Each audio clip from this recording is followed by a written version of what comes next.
चूंकि इल्जाम लगाया गया तो फिर कानून की नाफरमानी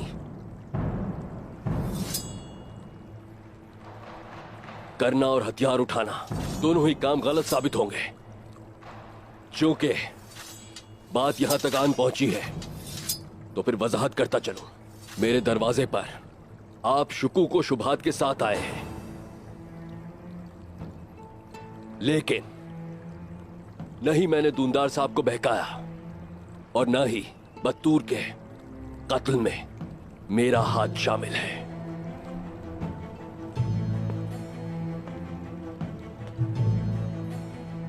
अब मुझे बताइए,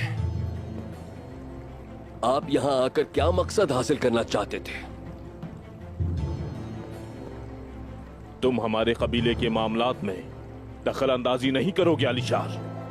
बतौर सांजाक सरदार इन सरजमीनों पर मौजूद कबाइल मेरी जिम्मेदारी है।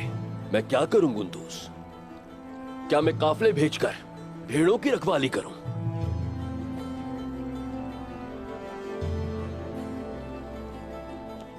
अभी आलिशार सरहद पर मौजूद कबाइल नहीं बोलते, लेकिन आज काई सरदारी और काई चरगे में मदाखलत करने वाला सांजक सरदार कल हर मामले में दखल देगा। और वो ये जानते हैं, ये नाकाबिल कबूल है आलिशार, ये तुम्हें महंगा पड़ेगा। गुंदूस साहब, बामसी साहब, अगर निजाम दरहम भरम हुआ तो फिर इसे कोई भी नहीं संभाल पाएगा। मैं कहता हूं कि कल सौगूत में हम सब मुलाकात करते हैं।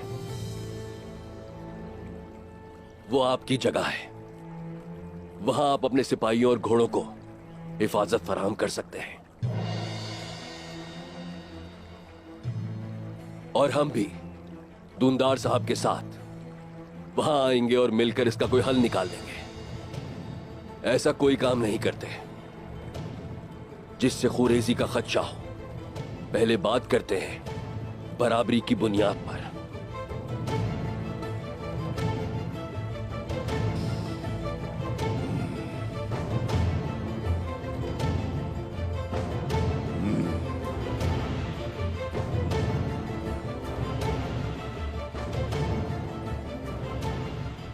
अगर तुमने कोई नई चाल चली तो एक बात अच्छी तरह समझ लो आलिशार, हमारी तलवार होगी और तुम्हारा सर।